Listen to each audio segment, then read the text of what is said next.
So I like to, should have been secrets this one.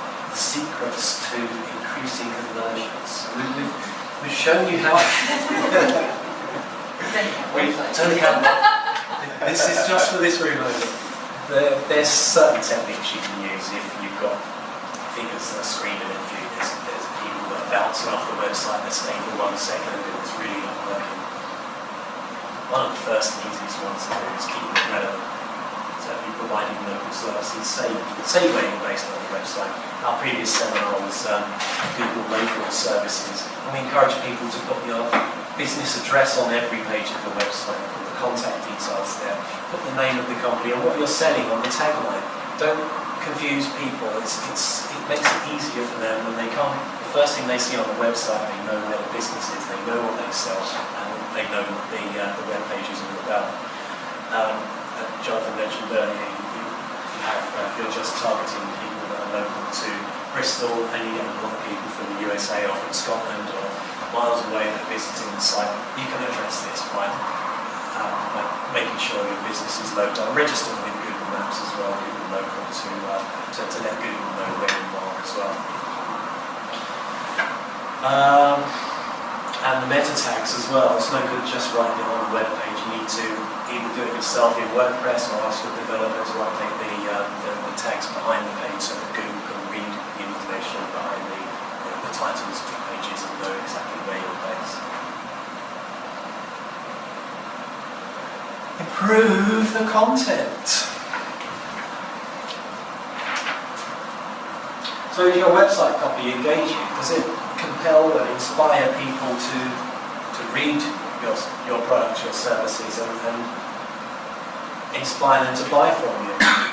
A lot of business owners are very close to their own business and they write their own copy. I don't think anybody else understands my business as well as me. I'm going to write the copy for the website. Unfortunately, you can sometimes end up with a distorted perspective of business. Ultimately, it's the customers that are going to be reading this copy. It needs to be written for the customers. And we find sometimes the business owners are too close to their subjects and can't always do this. We recommend professional copywriters. It doesn't have to be for the whole site. Look at which landing pages are not perhaps performing as well as they should be. Get your copywriter to write just for those pages. Keep it brief and to the point. People don't read websites like they read magazines, they skim. So you don't want masses and masses of content on every page. Common mistake is people scrolling down reams and reams of text. It used to be okay, but people only visit the page for a few seconds and make their mind up. Keep it brief and concise. Sorry, can I just stop there? No. Being on from the SEO side, you often try and get more words in.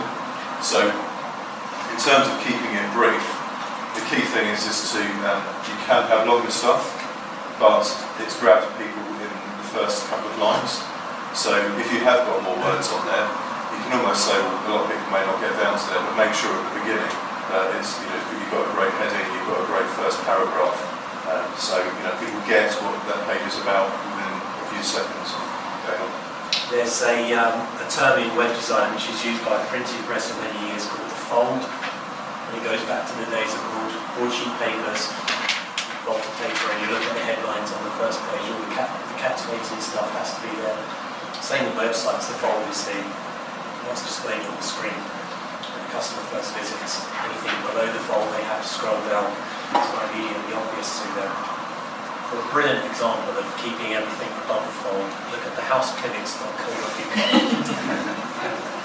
Who designed that one?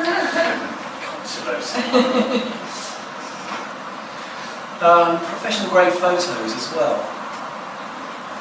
If you have photos taken on phones or cameras which are not well lit, they don't appear particularly professional, especially true with e-commerce sites. Employ the services of a professional photographer to clean that up for you, or perhaps look at stock images, but be wary, there are a lot of generic stock images out there and you don't want your site looking like everybody else's. And I don't know about you, but if I see a site and there's loads of people in crisp shirts all smiling and shaking hands, and it just doesn't look good. Video content, on average people stay 2 minutes longer on every page of a video. Video is brilliant for webs. Testimonials, you don't have to pay for it, you can do those yourself. Compelling video information. Don't just have somebody sitting there talking to the screen for 2 minutes. People like to be engaged and entertained. We use product video providing services who do soundtracks and overdubs, panoramic views. Really, really interesting stuff. And it won't break the bank, but it can really improve your conversion rates. You only have one chance to make a good impression, and it's a really good way to make that count. Simple navigation as well. Can I just say on the videos, that done a website for a personal trainer, very, very limited budget. So he just had a friend, it was quite a decent video camera, he just had a friend to just video him doing a few demonstrations of things, and improved the time he spent on his website, and a number of people called him dramatically. And it basically cost him nothing. But it was after an awful lot of coercion, because people always think, I've got to produce something which is absolutely fantastic. But the reality is, something good enough is better than nothing at all. As long as it's not shocking. You obviously don't have something that's embarrassing and gives a bad idea on your website. But if you've got a video that is good enough, it is good enough. It doesn't have to be prime, BBC One standard quality. You can even lower yourself to ITV quality. Simple navigation. Talking of BBC, how did you know? We have a good example of clear and clean navigation. The primary navigation is at the top, the secondary navigation is just underneath. Sometimes the tertiary navigation can run down the side. People automatically, their eyes gaze towards where they expect the navigation to be. Sometimes people can think out the box, be a bit clever and put navigation in unusual places. Doesn't always work. So this is a cracker I found on the internet with unusual navigation, and it's quite actually hard to see where it is. I think it's just this bit here, but of course it's just jumbled up all over the place. People they expect to see clean and concise navigation. It can make a huge effect on the conversions for your website. You start to confuse customers, they won't come back to your site.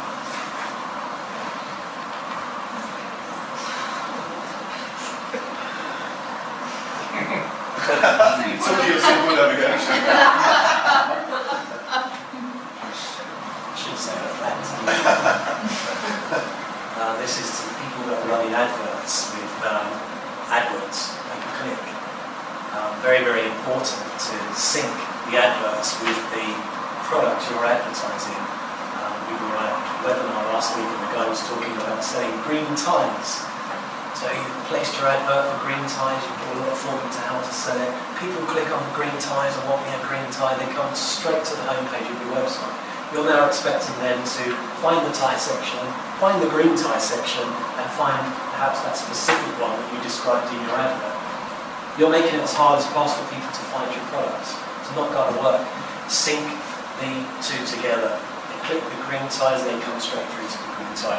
And it should be obvious on the page. First thing they see is the product name that they're expecting to see. It's just as relevant, isn't it, for services? So if you're a landscape gardener in Portishead, don't just whack them through to the home page, put them through to your landscape gardener in Portishead page on your website.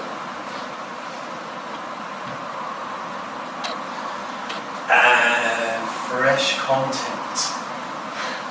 So who's impressed when they visit a website and they see the Twitter feed was updated 2 years ago? That was the last entry.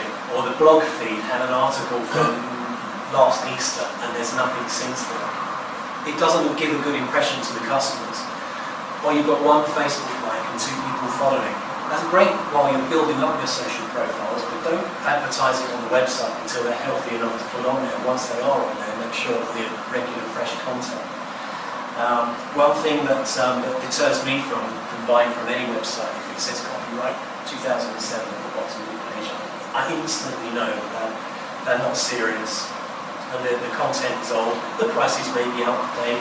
It's not a company I would buy from. Another giveaway is upcoming events. So you look at the events page, and the next event these people are advertising at a trade show was 2 years ago, and they're advertising that as their upcoming event. It looks really good. Get rid of, can't update and just get rid of the page. It's better to have less on there than bad content, stale content. It's also good for search engine optimization. Google loves fresh content, and if you sprinkle your keywords in amongst your blog articles, it can certainly do you no harm when it comes to people finding you on Google search engine.